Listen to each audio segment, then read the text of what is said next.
Alright guys, once again, welcome back to Lifestyle Boulevard and welcome to our another Spider-Man video again dito sa channel. No? Sobrang solid na ipapakita ko sa inyo.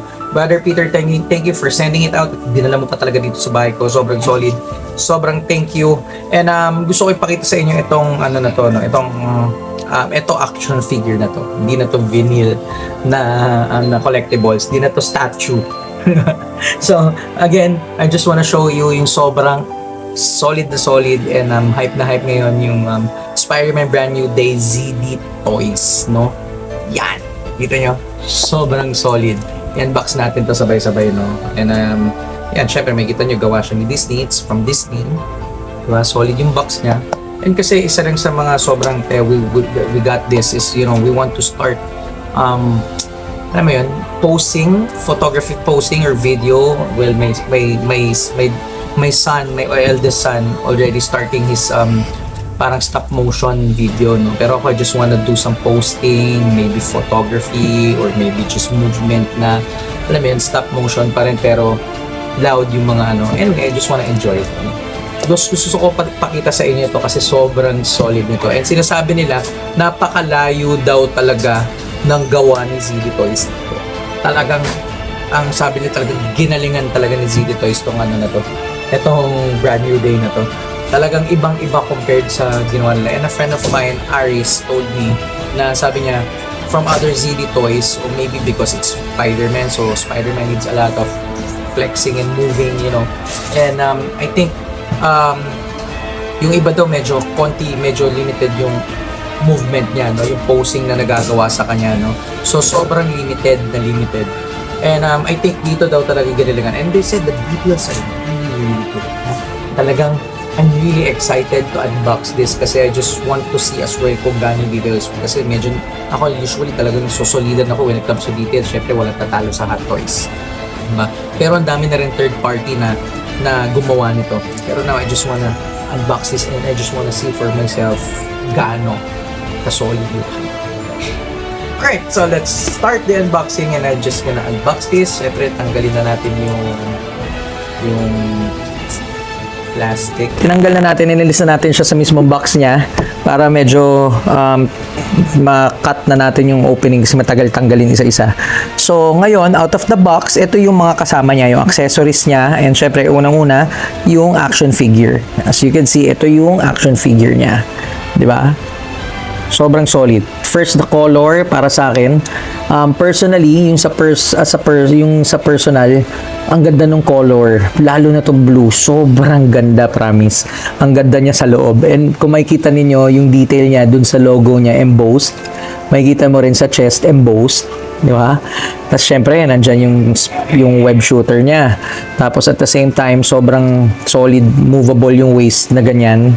Di ba? Actually, 2 points eh. 1, tapos 2. Okay? Kita mo? Kita nyo yan? 1, 2. Alright? So, at the same time, ito. Yung leg niya. So far, matitigas naman. No? Iba kasi nakakuha daw loose thread eh. Medyo, ito matigas naman. So far, okay naman siya. Medyo nga lang, napansin ko rin ngayon, no? Parang medyo loose thread yung iba. I mean, maluwag. Pero iba may parang dinidikit sila or parang nilalagay sila na parang glue eh. Ewan ko. So, aalamin natin yun. Tatanungin natin. So, anyway, after that, makikita ninyo, okay naman ang movement niya, no? Actually, pati nga to, 3 points. 4. So, 1, namumove to. 2, 3. Kasi sabi sa ni Brother Aris, hindi daw talaga ganun kalawak yung movement para ma-post mo yung ZD, no? Dati. Pero ngayon daw, parang talagang ni-level up na daw talaga. At marami talaga nagsasabi, level up talaga si ZD Toys dito. Talagang sobrang solid. Actually, ang ganda niya. Ang ganda niya. Kung makikita nyo rin sa mata, iba na, no? Kasi may replaceable siya na napapalitan yung mga mata niya. So, pwedeng naka-blink, pwedeng naka-normal mode. So, we all know naman na yung mask ni Tom Holland, hindi pareho kila Andrew Garfield. Yung kanya talagang nagbi-blink, diba? So, yun. So, ito lang napansin ko, medyo na-off lang ako kasi ito nakalabas. Ito, hindi. Kita nyo? So, hindi ko alam kung mailalabas to kung paano. So, baka kailangan lang siyang hatakin. Yan. Oh, anyway, ayan siya. Medyo nailabas na natin konti. So, yan. Baka kailangan lang konting i-pull, no? I-pull. So, anyway, subukan na lang natin pag, pag may time tayo. So, ngayon, ayan. Sobrang okay. Di ba? So, syempre, kasama sa second box, kasi dalawa yan, dalawang layer yan. So, second layer, ito yung stand niya, ito yung base stand niya. Tamo, nakiwala yan, 3-piece din yan. So, ito yung stand niya. Though, sana may gumawa, kasi before, may nakita ako sa Instagram, yung mismong holder niya, hindi na ganito, kasi ito kasi nakakabit yan, nakaganyan, nakakabit sa waist yun, nakakabit sa paa.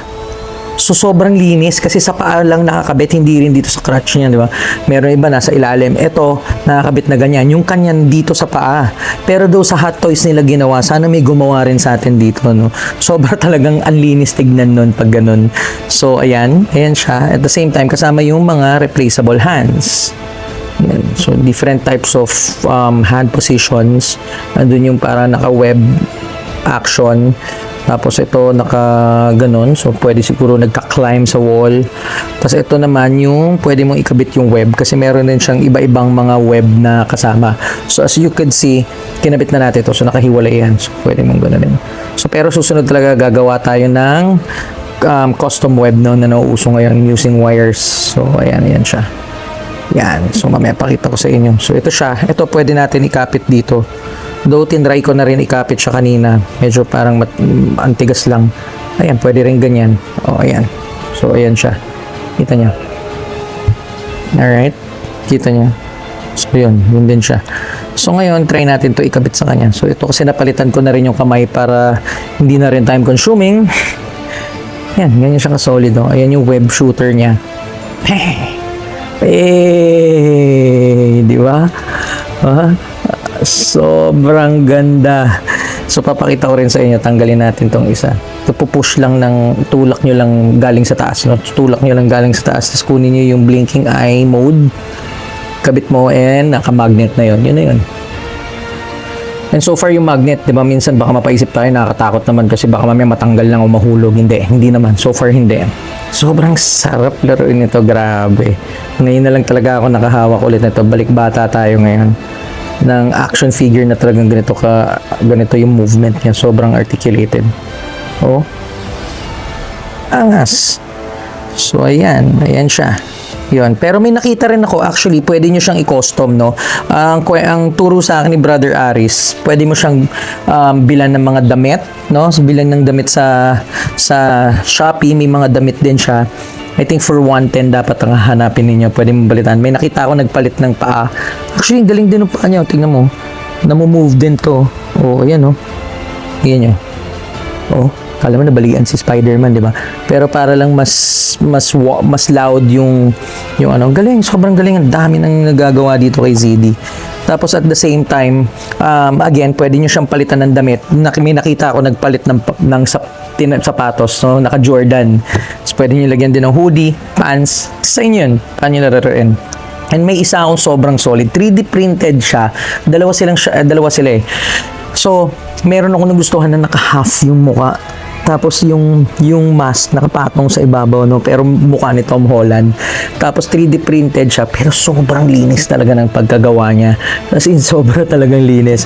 And at the same time, painted din siya. Yung pagka-paint talaga sobrang gawa. Tapos Pilipino yung gumagawa. Hindi nyo na kailangan import. Dito lang sa Pilipinas meron na.